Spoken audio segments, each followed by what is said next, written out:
एक पुलिस अफसर जिसने लंबे वक्त तक पुलिस में काम किया और उसके बाद फिर वो अचानक गुमनाम भरी ज़िंदगी जीता है। बात आई गई हो जाती है, बरसों बीत जाते हैं। इस दौरान में पुलिस डिपार्टमेंट ही एक केस की तफ्तीश कर रही होती है और बरसों से करीब 30-32 साल हो जाते हैं। शहर में कोई ऐसा शख्स था जो लगातार महिलाओं को अपना निशाना बना रहा था। उनका रेप करता, कई बार उनका मर्डर कर देता, घर में चोरियां करता। करीब 50 के आसपास रेप के केसेस, 15 से ज़्यादा कत्ल, 100 से ज़्यादा चोरियां। लेकिन वो शख्स कौन, पुलिस इसका पता ही नहीं लगा पा रही थी।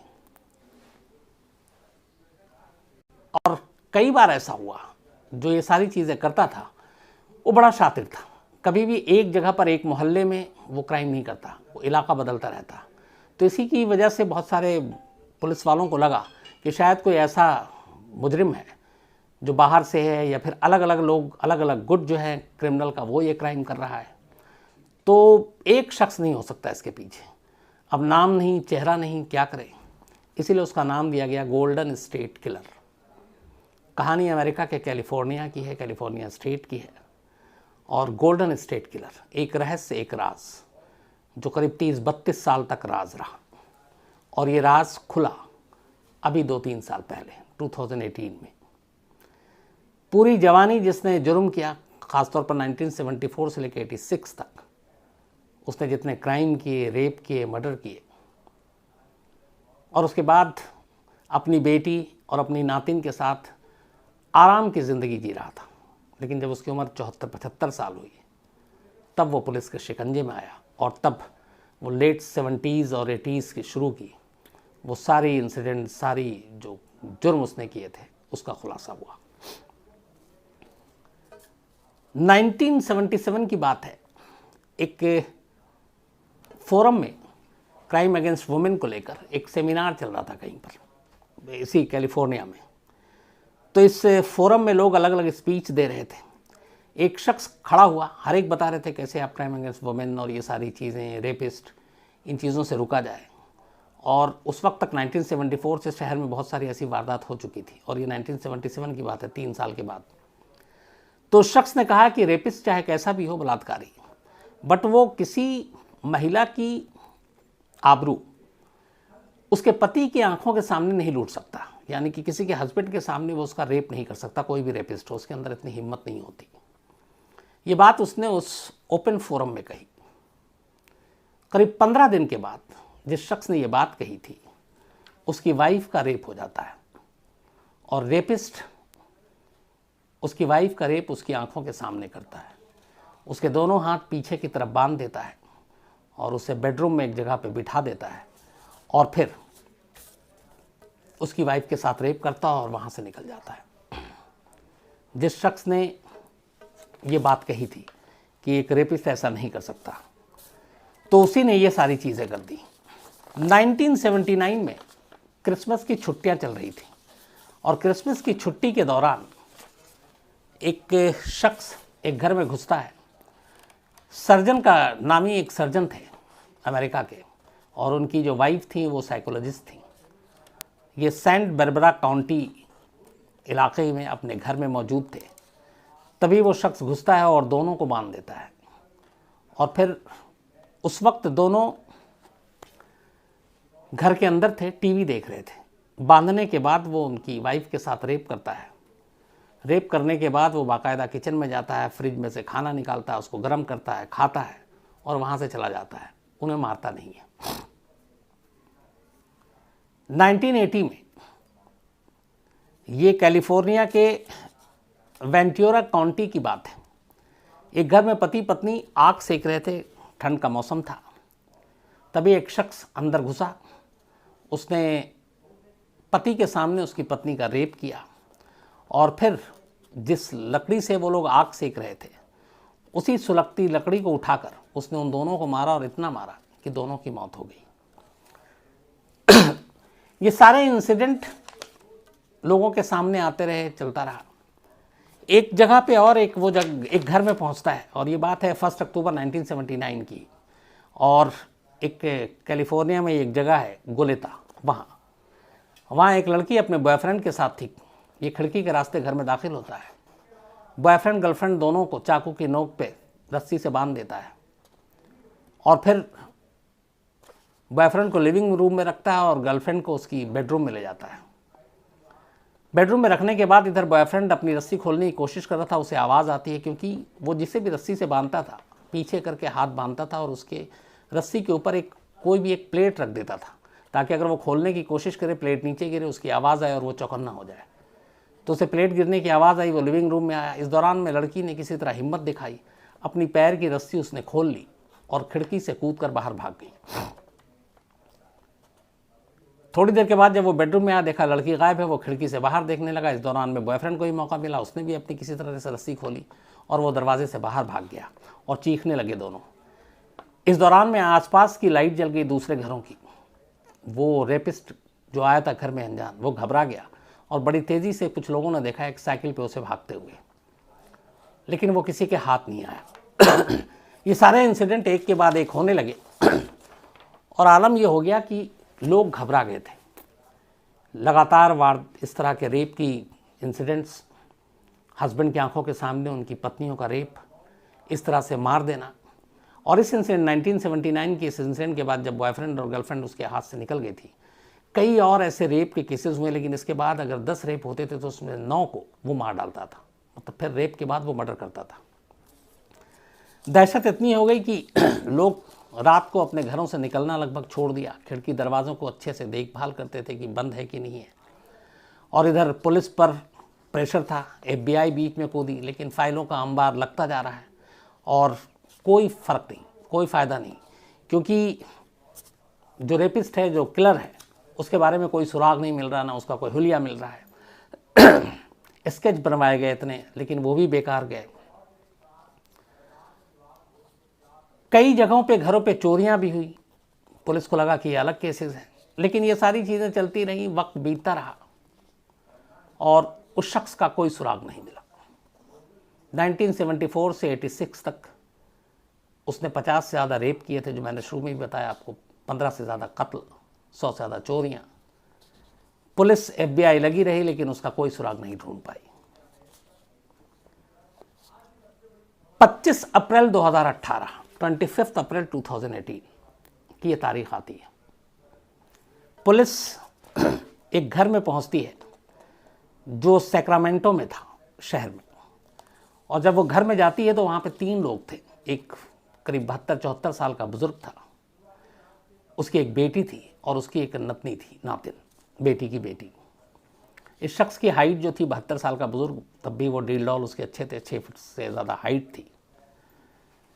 पुलिस उसको अरेस्ट करती है और अपने साथ ले जाती है।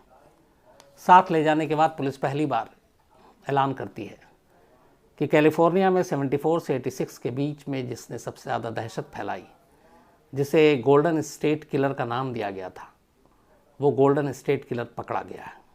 और इसका असली नाम जोसेफ जेम्स डिएंगेलो है। तो जोसेफ जो 72 साल का था, उसे पकड़ा पुलिस ने और खुलासा किया कि असली कातिल यही था, असली रेपिस्ट यही था। अब जब जोसेफ की जानकारी सामने आई तो वो इससे भी ज़्यादा सारी चौंकाने वाली थी। पता चला कि जोसेफ पुलिस डिपार्टमेंट में ही अफसर था। उसने एक लंबे अरसे तक पुलिस डिपार्टमेंट में नौकरी की। उससे पहले वो वहाँ के नेवी में, अमेरिकी नौसेना में काम कर चुका था। वहाँ पे वो एक रिपेयरमैन की ड्यूटी निभाता था। फिर उसने नौकरी छोड़ दी, पत्नी की डेथ हो गई, एक बेटी थी, बेटी के साथ रहने लगा। पर अब सवाल ये था कि 32-34 साल गुजर गए, इतने सारे इंसिडेंट हो गए, ये गोल्डन स्टेट किलर तब क्यों नहीं पकड़ाया? और जब उसकी उम्र 72-74 साल, अब वो एकदम इतना बुजुर्ग बूढ़ा हो गया, तो आखिर पुलिस 30-32 साल बाद उस तक पहुंची कैसे? तो उसके पकड़ाने की कहानी जो है वो और भी दिलचस्प है। कहानी यह है कि कैलिफोर्निया में एक लेडी पोस्टेड हुई, और मैरी शूबर्ट, ये वहाँ पर आई थी डिस्ट्रिक्ट अटॉर्नी बनकर। डिस्ट्रिक्ट अटॉर्नी बनकर जब ये यहाँ पे आती हैं सैक्रामेंटो में, ये वहाँ की एक डिस्ट्रिक्ट अटॉर्नी थी। 2014 में इनकी बहाली हुई डिस्ट्रिक्ट अटॉर्नी के तौर पर। जब ये आई, इन्होंने सारे फाइलें देखनी शुरू की। इन्हें इस गोल्डन स्टेट किलर के बारे में भी जानकारी थी, उसकी भी फाइल देखनी शुरू की। तब इन्होंने कहा कि क्यों ना इस केस पे काम किया जाए और पता किया जाए कि आखिर 30-32 साल पहले का ये छलावा है कौन, ये राज है कौन। हम इतने एडवांस टेक्निक सब कुछ है हमारे पास, बेस्ट पुलिस फोर्स है, FBI में ज़हीन दिमाग लोग हैं, हम इस केस को सुलझा क्यों नहीं पा रहे। उन्होंने कहा कि इस केस पे काम करेंगे। दोबारा फाइल खोली गई। जिस गोल्डन स्टेट किलर को सब भूल गया था, उसको एनी मैरी शुबर्ट ने दोबारा खोलने का फैसला किया। ख़ासतौर पर 2016 तक इन्होंने सारे पुराने फाइल, पुराने केसेस, विक्टिम सबके डिटेल निकाले, स्टडी करवाया, एक टीम बनाई और 2016 में फिर उन्होंने एक स्पेशल टास्क फोर्स बनाई सिर्फ गोल्डन स्टेट किलर का सच जानने के लिए। कई लोगों ने कहा भी कि अभी इतना 32-34 साल हो गया, उस वक्त अगर वो 40-50 साल का सपोज होगा तो पता नहीं जिंदा भी है कि नहीं है, पता भी चल गया तो क्या फ़ायदा, वक्त बर्बादी, मैन पावर की बर्बादी। बट मैरी शुबर्ट ने कहा कि लोगों को जानने का हक है कि आखिर ये गोल्डन स्टेट किलर कौन था, उसका चेहरा कैसा था, दिखता कैसा था, वो क्या करता था। तो उन्हीं की कोशिश से ये सारी चीज़ें हुई। जितने विक्टिम से उनसे फिर से बातचीत की गई, क्राइम सीन से जितने सबूत मिले उन सबको फिर से जांचा गया और इन सब की तफ्तीश शुरू की। अब इन जो सारे सबूत इकट्ठा किए उसमें DNA के सैंपल भी थे। DNA सैंपल का जो डेटा था वो बहुत सारे एक अलग अलग शहरों में आजकल तो DNA का डेटा रखा जाता है। gedmatch.com नाम की एक फ्री जीनोलॉजिकल वेबसाइट थी, उस पर डाला गया जो सबूत के तौर पे अब तक स्टोर रूम में पड़ा हुआ था, उन केसेस का, उन विक्टिम्स का, उनके कपड़े और बाकी से जो DNA निकाले गए थे। तो ये एक ऐसा वेबसाइट था जिस पर करीब 10 लाख लोगों का DNA डेटा मौजूद था। अच्छा, इसमें ज़्यादातर डेटा बहुत सारे लोग खुद अपलोड करते हैं इस वेबसाइट पर अपना DNA का। उसकी वजह आजकल ये कई देशों में ये प्रचलन चल गया, तो वो इसलिए अपलोड करते हैं ताकि वो उनके जो फैमिली है, उनकी जो हिस्ट्री है, फैमिली ट्री है, पुरानी पीढ़ी के लोग हैं, उनके रिश्तेदार हैं, उनको खोज सकें कि हमारा रिश्ता, हमारे लिंक, जैसे आमतौर पे हम लोग भी देखते हैं हम कहाँ तक जाते हैं, हम बाप, दादा, परदादा, उसके बाद से फिर हम गुम होना शुरू हो जाते हैं कि हमारे परदादा के बाद के कौन। तो शायद हम में से ज़्यादातर लोगों को नहीं मालूम होता है कि कौन, क्योंकि चेन इतना लंबा चल रहा है। लेकिन DNA के ज़रिए आप अपने पूरे पूर्वजों का इतिहास निकाल सकते हैं, ये एक अलग चीज़ है इसमें। तो बहुत सारे लोग इसीलिए ऐसे साइट्स पे अपने DNA का डेटा डालते हैं ताकि उनके रिश्तेदार, उनके पुराने पूर्वजों का कोई रिश्तेदार, उनके ज़रिए पता चले कि हम इन्हीं के ख़ानदान से हैं, हमारे पुराने पूर्वज ये हैं। इन्हीं DNA सैंपल के दौरान क्राइम सीन से मिला एक सैंपल इस वेबसाइट पर डाले गए एक DNA सैंपल से मैच कर जाता है। पता चला कि ये DNA सैंपल कुछ महीने पहले ही किसी ने खुद से ही अपलोड किया है। अब जब पुलिस ने देखा मैच कर गया, लेकिन जिसने डाला था उसका जब निकाला गया डेटा, उसके बारे में अब जानकारी हासिल की गई, तो उसका ब्यूरो जो है, पूरा ब्यौरा, उसका हुलिया, बाकी चीज़ें और शहर अलग, तो वो उससे मैच नहीं किया गोल्डन स्टेट किलर से क्योंकि क्राइम कहीं और हो रहा था और उस दौरान में पता चला जो इंक्वायरी की कि वो कहीं और था, तो मैच नहीं किया। तो लगा कि कुछ गड़बड़ है। तो अब ये था कि उसका मैच तो किया, इसका मतलब है कि जिस शख्स का मैच किया उसके ख़ानदान का कोई शख्स हो सकता है।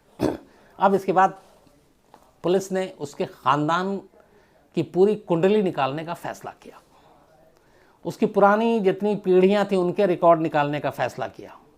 इसके लिए बाकायदा उन्हें 19वीं सदी में भी जाना पड़ा कि तब से लेके अब तक की जो फैमिली की ट्री है, पुराने मकान, ज़मीन के कागज़, ख़रीद फ़रोख्त, कब्रिस्तान, इसके अलावा जो आबादी की गिनती, जनगणना, उसके डेटा, इन सब की मदद मिल गई और रिकॉर्ड खंगालते खंगालते 19वीं सेंचुरी तक ये लोग पहुंच चुके थे पूरी फैमिली ट्री निकालने के लिए। इसी दौरान में उसी ख़ानदान का एक शख्स और मिला जिसका डेटा अपलोड जो किया था जिस शख्स ने, उसके डीएनए से और जो विक्टिम के डीएनए मिले थे वो काफ़ी उसमें से समानता थी, लगभग एक जैसा था। अब उन्होंने कहा कि ये 19वीं सदी का यहाँ तक पहुँच गए कि इसके ख़ानदान से ही है, तो अब ये डबल श्योर था कि इसी ख़ानदान के किसी शख्स का ये काम हो सकता है। अब उसके बाद जो 19th सेंचुरी का जब ये खंगाल रहे थे डेटा, तब मैच किया तो उन्हें लगा कि अब उस वक्त, लेकिन ये क्राइम हुआ 1974 से 86 के दौरान, तो उस वक्त का तो कोई कर नहीं सकता, इसका मतलब उसकी आने वाली तीसरी या चौथी पीढ़ी में से कोई इसमें हो सकता है। अब यहाँ से पुलिस ने 19th सेंचुरी से फैमिली ट्री निकाली, अब उसकी तीसरी चौथी या पाँचवीं पीढ़ी को ढूंढना है।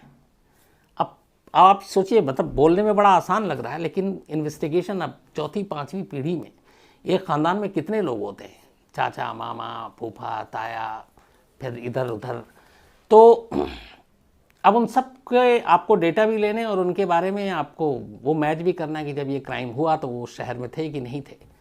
तो अब 19th सेंचुरी से वो चौथी पाँचवीं पीढ़ी तक आते हैं, हर एक को खंगालते टटोलते कि इन्हीं में से कोई है गोल्डन स्टेट किलर।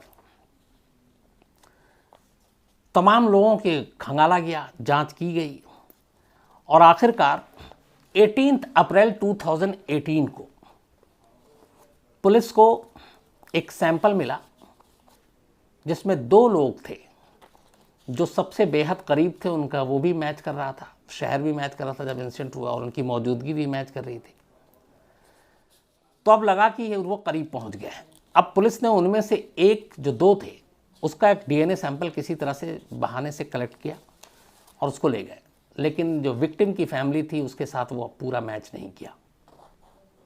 तो इसका मतलब है वो शक के दायरे से बाहर आ गया। अब सिर्फ एक शख्स बचा। पुलिस को अब उसका डीएनए सैंपल लेना था। अच्छा, डीएनए सैंपल लेने के लिए 2 चीज़ें होती हैं, एक तो आपको कोर्ट जाना पड़ता है या फिर आपको परमिशन लेनी पड़ती है, और आपको सिर्फ शक है तो आप जाकर किसी से डीएनए कहें और वो देने से मना करे तो आप जबरन ले नहीं सकते। तो अब पुलिस को चोरी छुपे लेना था। तो जो दूसरा इकलौता शख्स बचा शक के रडार पर, इस शख्स का नाम था जोसेफ जेम्स डिएंगलो, जो अपनी बेटी और नातिन के साथ रहता था। अपनी कार को शॉपिंग के लिए लेकर निकला था उस दिन जोसेफ। पुलिस ने उसका पीछा किया खामोशी से, सादी वर्दी में। उसके बाद एक स्टोर के बाहर उसने अपनी गाड़ी पार्क की। पुलिस की टीम खामोशी से उसके कार का दरवाज़ा खोलकर अंदर जाती है, वहाँ से जो भी उसके सैंपल थे डीएनए के लायक वो कार के अंदर से कलेक्ट करती और ले जाती है। 2 दिन बाद 20 अप्रैल को 2018 लैब से रिपोर्ट आती है और रिपोर्ट आई कि डीएनए जो है एक मर्डर सीन से बरामद डीएनए से 100% मैच कर रहा है। इसका मतलब अब ये था कि जोसेफ ही वो गोल्डन स्टेट किलर था, लेकिन शक की कोई गुंजाइश नहीं रहे, इसलिए सिर्फ एक सैंपल के बलबूते पे नहीं आगे बढ़ा जा सकता था। बाकी विक्टिम के भी सैंपल थे और यहाँ पे ये था कि कार से बरामद सैंपल 100% सही है कि नहीं है, तो एक और सैंपल की ज़रूरत थी। अब पुलिस ने जोसेफ के घर के बाहर अपनी निगरानी रखी। पता क्या, छोटी छोटी चीज़ें। पता चला कि वो अपना जो डस्टबिन है कूड़ा, वो डेली खुद फेंकने के लिए आता है। एक दिन उसने अपना डस्टबिन बाहर आकर फेंका। पुलिस की ही टीम सफाई कर्मचारी बनकर उस डस्टबिन के सारे सामान को अपने उसमें पलट लेती है, ले जाती है।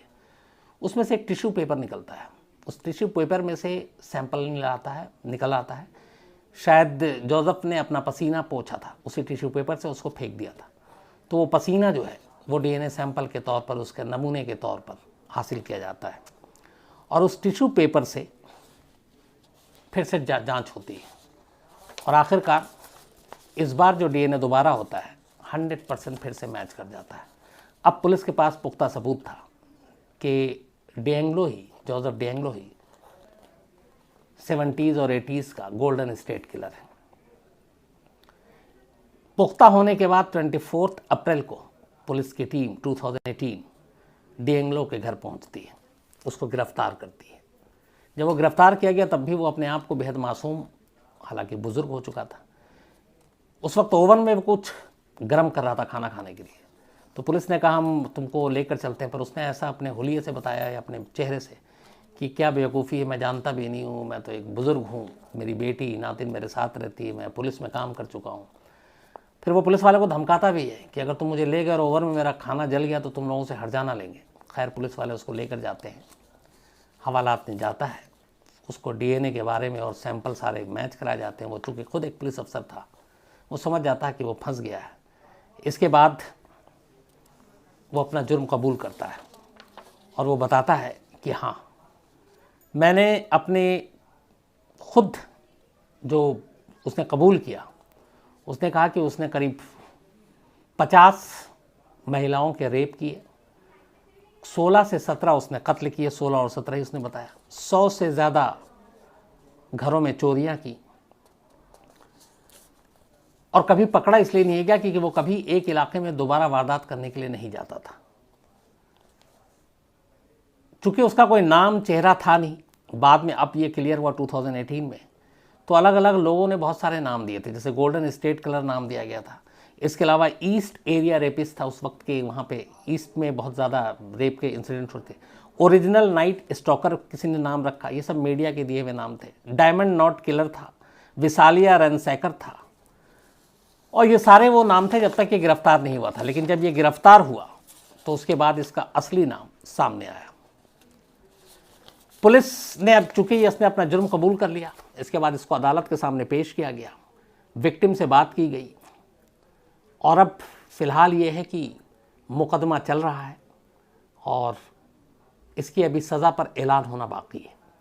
तो 70s और 80s का गोल्डन स्टेट किलर, जिसने अपने सारे जुर्म करीब 50 साल से नीचे की उम्र में ही किए थे, अब 72-74 साल की उम्र में पकड़ा गया, और जिसे पकड़ने के लिए 19वीं सदी के तक के उसके ख़ानदान के पीछे जाना पड़ा और उसकी तीसरी चौथी पीढ़ी तक को खंगालना और टटोलना पड़ा, और तब जाकर एक सीरियल किलर, एक सीरियल रेपिस्ट पुलिस के हाथ में आया। तो कई बार ऐसा होता है कि पुलिस की इन्वेस्टिगेशन को हम ही लोग एक क्राइम रिपोर्टर के तौर पे भी बहुत बार हम लोग छींटाकशी करते हैं, कमेंट्स करते हैं, लेकिन कई बार ऐसा होता है जब उनकी इन्वेस्टिगेशन को देखकर लगता है कि देखो, पुलिस अगर ईमानदारी से काम करे तो क्या कुछ नहीं कर सकती है। और ये इन्वेस्टिगेशन एक मिसाल है, ख़ासतौर पर इसलिए कि जो एनी मैरी शूबर्ट आई, जो एक डिस्ट्रिक्ट अटॉर्नी 2014 में, कहाँ 84 तक का लास्ट इंसिडेंट था, और उनके दिमाग में आता है कि अगर इतनी सारी सहूलियत होते हुए हम उसे नहीं पकड़ पाए या उसके बारे में सच नहीं जान पाए। एक जगह ये भी है कि कई पुलिस वाले ने जब कहा कि पता नहीं जिंदा भी है कि नहीं, तो अटॉर्नी जनरल का कहना था कि बेशक अगर मान लो कि वो नहीं भी है तो भी लोगों को और ख़ासतौर पर विक्टिम को ये जानने का हक़ है कि जिसने उसकी ज़िंदगी बर्बाद की, जिसने उनके अपनों की जान ली, जिसने महिलाओं के साथ रेप किया, उसका नाम क्या, उसका चेहरा कैसा था। तो ये जानने का हक़ है, इसलिए हमें ढूंढना चाहिए, वरना सब एक उसी में रहेंगे, एक भ्रम में कि मालूम नहीं कौन था, आज भी कहीं हमारे इर्द गिर्द घूम तो नहीं रहा है। तो उनकी सोच की वजह से इतने सारे जो सारे केसेस थे और इतने साल पुराना एक केस वो सुलझ पाया। तो आज कहानी में इतना ही। इजाज़त, आपसे मुलाकात होगी कल रात 9 बजे किसी नई कहानी के साथ। तब तक अपना ख्याल रखिएगा, अपनों का ख्याल रखिएगा।